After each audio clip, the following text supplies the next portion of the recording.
Okay, boys and girls, now that we've read the story, The Colors of Us, we are going to mix up some new skin colors today and learn how to make different shades of skin colors to paint something called a mural. Now, a mural is like a really large scale work of art. Sometimes you see these on the sides of big buildings or indoors on big walls. This is a mural in a community that has been painted on a big brick wall. So we're going to imagine that we're going to paint our own mural design. So our mural design today, we're going to be mixing up 1, 2, 3, 4 different skin colors. On this worksheet here, I've drawn out the hands that you're going to paint on.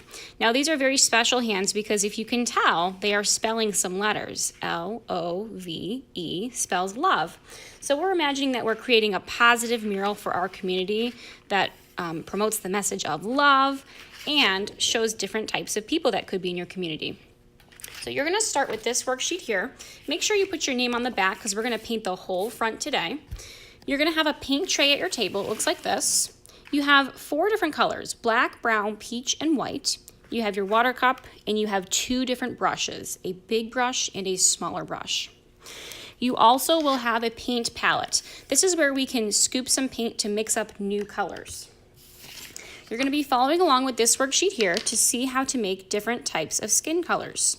Choose any of these colors to mix. I want you to choose one of each, 4 different colors. So first one I'm going to start with here is probably the darker peach. So I know that darker peach here, if I follow the formula, it's brown plus peach equals darker peach. So what I'm going to do with my bigger brush is I'm going to scoop a little bit of brown onto my paint palette, not more than a tiny little drop. Wash my brush off before I dip in the peach. I want to make sure all that brown is away. Really scrub my brush on that clean rag on my tray to get the brown off. And once I notice it's pretty clean here, then I'll scoop a little bit of peach, put the dot next to each other. I want to make sure the dots are pretty much the same size here. And then I can take my big brush and just mix these 2 together.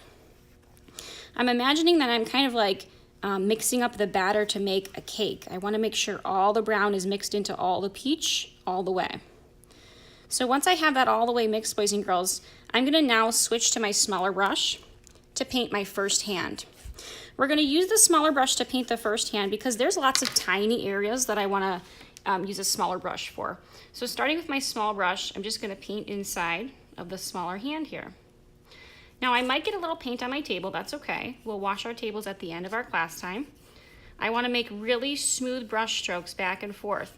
And when I notice that I'm running out of paint and my paint is getting a little bit dry on my paper, then I'll dip back into my paint palette and get a little bit more.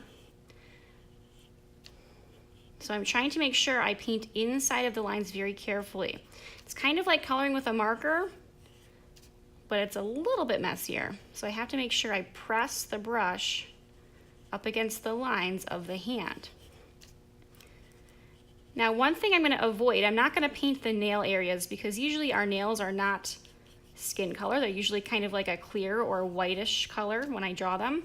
So I'm going to try and go around those nails and just paint the hand, the skin. Okay, looks pretty good here. So now I'm going to wash my small brush off in the water, wipe it on the rag and get it really clean. Now it's time to mix up a new skin color. So I can choose a new formula from here and try a new color. Maybe I'll try to make like a dark brown skin color. So that would be brown plus a little bit of black. Now for this one, boys and girls, I don't want to take a ton of black. I'm going to take a big drop of brown, wash it off, and then this time just a tiny bit of black next to the brown. The reason why is because black is a very dark color, and sometimes if I mix too much, it will turn my color too dark too quick. So that looks like a good dark brown. So I'm going to use this now with my small brush, scoop a lot onto my brush there, and start painting my next hand. Very carefully with my small brush, back and forth, back and forth. Again, if I notice I'm running out of paint, scoop some more from my paint palette. Now this hand is a little tricky because there's a little open part in the hand. So I'm going to paint the finger here, but I don't want to paint the open part.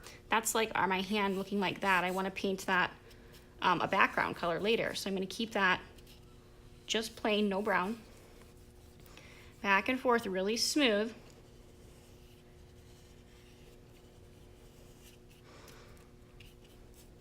Okay, looks like I'm running out of brown here. If I need to mix up some more dark brown, I might have to switch back to my big brush and then get some paint again and mix up some more on my paint palette. But it looks like I might have just enough to finish the whole hand here. I might not have to mix anymore. One thing I can also do, boys and girls, I can dip my paintbrush just in the water, just a tiny little drop, and this will kind of smooth out my paint a little bit if I notice I'm running out of paint. All right, that looks pretty good. Okay, I'll paint my last two hands here. Let's just pretend I painted all the hands here. 1, 2, 3, 4. Now I'm gonna try and paint my background. I can choose any color for the background of the mural, the space behind the hands. So see me for a new paint palette. This one has all the colors of the rainbow in it, and I can choose one for my background. So I'm going to pick blue, and I'm gonna switch to my big brush because the background is very big. There's a lot of area I have to paint. So using my big brush, I'll just dip in my blue. Now the tricky part about the background, boys and girls, is you have to go around the hands, and you have to try your best not to put the blue color of the background onto the hands. So I have to go around the hands first very slowly, and then once I've done that, I can paint this big area pretty quickly. And again, it's okay if you get some paint on your table today. You can wash that off later. Very smooth background. There we go. Now the inside areas, that's going to be kind of tricky around there. So maybe I'll switch to my small brush. And if I have to paint the inside small area, very carefully with my small brush. And then around the finger here, I probably use my small brush as well because it's a very skinny, tricky area. So I'm going to keep going until I painted the whole background. Once I do, it should look something like this. The whole painting is painted. Okay, let's get started.